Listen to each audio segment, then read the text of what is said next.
Stiff neck problem. Teeter tips for today. Pagkakaroon to ng limitadong paglingon sa kanan o sa kaliwa mo. Sa madaling salita, neck problem na lang. Itong area na to. No? Paano ba nakukuha ang stiff neck problem? Siyempre, bad posture.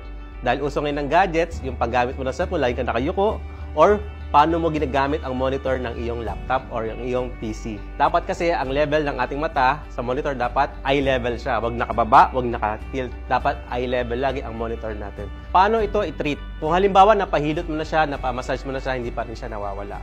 Okay, kukuha ka lang ng card. Kuha ka din ng lotion or oil.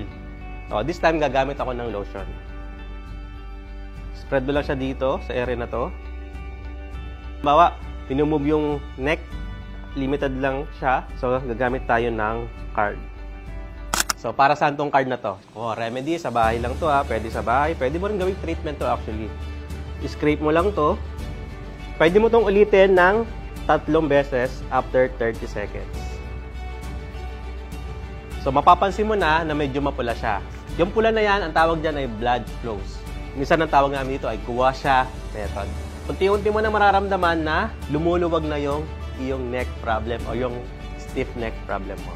For more teeter content, please follow for more.